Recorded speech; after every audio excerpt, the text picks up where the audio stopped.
ಬೆಳಿಗ್ಗೆ ಹೊತ್ತು ಸುಲಭವಾಗಿ ತಿಂಡಿಯಾಗಬೇಕು, ರುಚಿಯಾಗಿರಬೇಕು, ಆದರೆ ಆರೋಗ್ಯಕರವಾಗಿರಬೇಕು ಅಂದರೆ ಈ ರೀತಿ ಪಾಲಕ್ ಸೊಪ್ಪಿನ ಉಪ್ಪಿಟ್ಟು ಮಾಡಿ. ನಾನು ಆಶಾ, ನಿಮಗೆಲ್ಲರಿಗೂ ಅಡುಗೆಯ ಸಾಧನಕ್ಕೆ ಸ್ವಾಗತ. ಈ ಪಾಲಕ್ ಸೊಪ್ಪಿನ ಉಪ್ಪಿಟ್ಟು ಮಾಡೋದಕ್ಕೆ ಮೊದಲು ಮಾಮೂಲಿ ಉಪ್ಪಿಟ್ಟಿಗೆ ಹೇಗೆ ರವೆನ ಹುರ್ಕೊಳ್ತೀವೋ ಅದೇ ರೀತಿ ಹುರ್ಕೋಬೇಕಾಗುತ್ತೆ.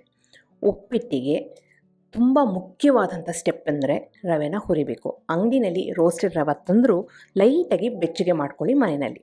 ಇಲ್ಲಿ ರವೆನ ಮೀಡಿಯಮ್ ರವೆ, ಬಾಂಬೆ ರವೆ ಅಂತ ಸಿಗುತ್ತೆ ನೋಡಿ, ಅದನ್ನು ಲೋ ಫ್ಲೇಮಲ್ಲಿ ಹುರ್ಕೊಳ್ತಾ ಇದ್ದೀನಿ. ಎಲ್ಲಿವರೆಗೆ ಹುರಿಬೇಕು ಅಂದರೆ ಈ ರೀತಿ ಸ್ವಲ್ಪ ಕಲರ್ ಚೇಂಜ್ ಆಗಬೇಕು, ರವೆ ಊದ್ದಂಗೆ ಆಗಬೇಕು, ಹಾಗೆಯೇ ಹುರಿಬೇಕಾದ್ರೆ ಘಮಘಮ ಸುವಾಸನೆ ಬರಬೇಕು, ಅಲ್ಲಿವರೆಗೆ ಹುರ್ಕೋಬೇಕಾಗುತ್ತೆ. ಇವಾಗ 1 ಕಪ್ಪಿನಷ್ಟು ಮೀಡಿಯಮ್ ರವೆನ ಹುರಿದ್ಬಿಟ್ಟು ಸೈಡಿಗೆ ತೆಗೆದಿಟ್ಕೊಂಡಿದ್ದೀನಿ. ಅದೇ ಬಾಣಲಿಗೆ ನಾನಿಲ್ಲಿ ಒಂದು 2 ಟೇಬಲ್ ಸ್ಪೂನಷ್ಟು ತುಪ್ಪ ಹಾಕ್ಕೊಂಡು ಅದಕ್ಕೆ ಒಂದು 20 ರಿಂದ 25 ಗೋಡಂಬಿನ ಲೋ ಫ್ಲೇಮಲ್ಲಿ ಹುರ್ಕೊಳ್ತಾ ಇದ್ದೀನಿ. ಗೋಡಂಬಿನ ನಿಮ್ಮ ಅನುಕೂಲಕ್ಕೆ ತಕ್ಕಂತೆ ಹಾಕೋಬಹುದು, ಬೇಡ ಅಂದರೆ ಸ್ಕಿಪ್ಪು ಸಹ ಮಾಡ್ಬೋದು. ಆದರೆ ಗೋಡಂಬಿ ಹಾಕಿದರೆ ಉಪ್ಪಿಟ್ಟು ತುಂಬಾ ರುಚಿಯಾಗಿರುತ್ತೆ. ಇವಾಗ ಕಲರ್ ಚೇಂಜ್ ಆಗಿರೋಂಥ ಗೋಡಂಬಿನ ಹುರಿದ್ಬಿಟ್ಟು ಸೈಡಿಗೆ ತೆಗೆದಿಟ್ಕೊಂಡಿದ್ದೀನಿ. ಇಲ್ಲಿ 1 ಕಟ್ಟಿನಷ್ಟು ಪಾಲಕ್ ಎಲೆನ ಚೆನ್ನಾಗಿ ತೊಳೆದ್ಬಿಟ್ಟು ಕಡ್ಡಿ ಸಮೇತ ಸೇರಿಸ್ತಾ ಇದ್ದೀನಿ. 1 ಕಟ್ಟಿನಷ್ಟು ಪಾಲಕ್ ಎಲೆನ ಮಿಕ್ಸಿ ಜಾರಿಗೆ ಹಾಕ್ಕೊಂಡು ಅದ್ರ ಜೊತೆಗೆ ಖಾರಕ್ಕೆ ಅಂತ ಒಂದೇ ಒಂದು ಹಸಿಮೆಣಸಿನಕಾಯಿ, ಒಂದು ಅರ್ಧ ಇಂಚಿನಷ್ಟು ಶುಂಠಿನ ಹಾಕ್ಕೊಂಡು ಇಲ್ಲಿ ನೈಸಾಗಿ ಪೇಸ್ಟ್ ಮಾಡ್ಕೊಂಡಿದ್ದೀನಿ. ಅದನ್ನು ಸಹ ಸೈಡಿಗೆ ತೆಗೆದಿಟ್ಕೊಳ್ಳೋಣ.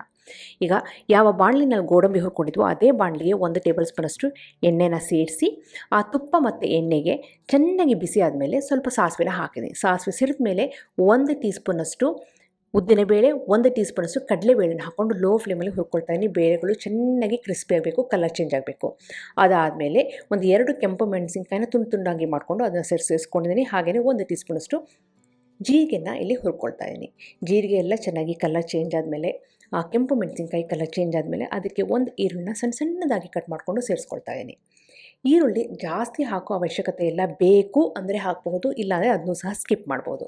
ಈರುಳ್ಳಿ ಹಾಕಿದ ಮೇಲೆ ಇಲ್ಲಿ 1/4 ಟೀ ಸ್ಪೂನಷ್ಟು ಇಂಗಿನ ಪುಡಿನ ಸೇರಿಸಿ ಸಣ್ಣದಾಗಿ ಕತ್ತರಿಸಿರೋ ಅಂಥ ಕ್ಯಾರೆಟು 2 ಟೇಬಲ್ ಸ್ಪೂನಷ್ಟು, ಜೊತೆಗೆ ಸಣ್ಣದಾಗಿ ಕತ್ತರಿಸಿರೋ ಅಂಥ ಬೀನ್ಸನ್ನು 2 ಟೇಬಲ್ ಸ್ಪೂನಷ್ಟು ಸೇರಿಸಿ ಒಗ್ಗರಣೆಯೊಂದಿಗೆ ಚೆನ್ನಾಗಿ ಲೋ ಫ್ಲೇಮಲ್ಲಿ ಹುರ್ಕೊಳ್ತಾ ಇದ್ದೀನಿ. ಬೀನ್ಸು ಕ್ಯಾರೆಟ್ ಜೊತೆಗೆ ನೀವು ಬಟಾಣಿನೂ ಸಹ ಸೇರಿಸ್ಬೋದು. ನಾನಿವತ್ತು ಬಟಾಣಿನ ಸೇರಿಸಿಲ್ಲ.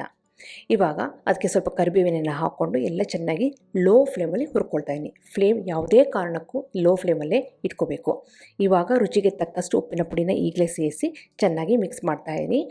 ಈ ಕ್ಯಾರೆಟು ಬೀನ್ಸು ಒಗ್ಗರಣೆಯಲ್ಲಿ ಚೆನ್ನಾಗಿ ಬಾಡಿದೆ ಅಂದಾಗ ಇದಕ್ಕೆ ನಾವು ನೀರನ್ನು ಸೇರಿಸಬೇಕಾಗುತ್ತೆ. ನಾನು ತೊಗೊಂಡಿದ್ದು 1 ಕಪ್ಪಿನಷ್ಟು ರವೆ ಅಲ್ವಾ, ಇದೇ ಕಪ್ಪಿನಲ್ಲಿ 1 ಕಪ್ಪಿನಷ್ಟು ಮೀಡಿಯಮ್ ರವೆನ ತೊಗೊಂಡು ಹುರಿದ್ಬಿಟ್ಟು ಸೈಡಿಗೆ ತೆಗೆದಿಟ್ಕೊಂಡಿದ್ದೀನಿ.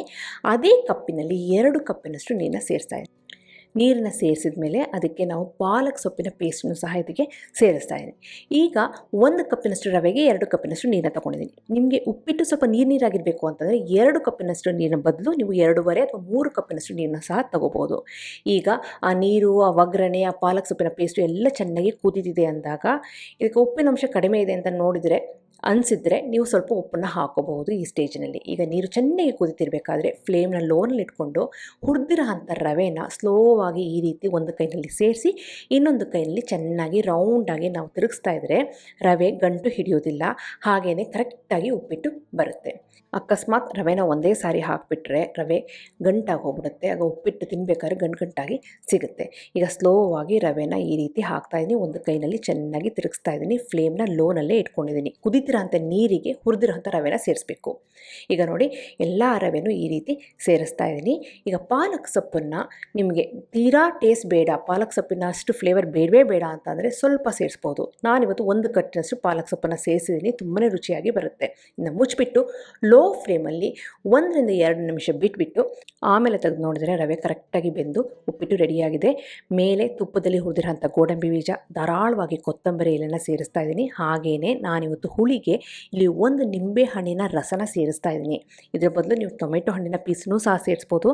ಆದರೆ ಪಾಲಕ್ ಸೊಪ್ಪಿನ ಉಪ್ಪಿಟ್ಟಿಗೆ ಟೊಮೆಟೊ ಹಣ್ಣಿನ ಬದಲು ಈ ನಿಂಬೆ ರಸನೇ ತುಂಬಾ ರುಚಿಯಾಗಿ ಬರುತ್ತೆ. ಎಲ್ಲನೂ ಚೆನ್ನಾಗಿ ಮಿಕ್ಸ್ ಮಾಡಿದರೆ ಎಕ್ಸಲೆಂಟ್ ಆಗಿರೋ ಅಂಥ ಆರೋಗ್ಯಕರವಾಗಿರೋ ಅಂಥ ದಿಢೀರಾಗಿ ಮಾಡೋ ಅಂಥ ಬೆಳಗಿನ ತಿಂಡಿ ರೆಡಿ. ಬೆಳಗಿನ ತಿಂಡಿಗೆ ಮಾಡ್ಬೋದು, ಸಂಜೆ ಸ್ನ್ಯಾಕ್ಸ್ಗೂ ಮಾಡ್ಬೋದು, ರಾತ್ರಿ ಊಟಕ್ಕೂ ಸಹ ಮಾಡ್ಬೋದು. ಇದ್ರ ಜೊತೆಗೆ ತೆಂಗಿನಕಾಯಿ ಚಟ್ನಿ ಎಕ್ಸಲೆಂಟ್ ಆಗಿರುತ್ತೆ.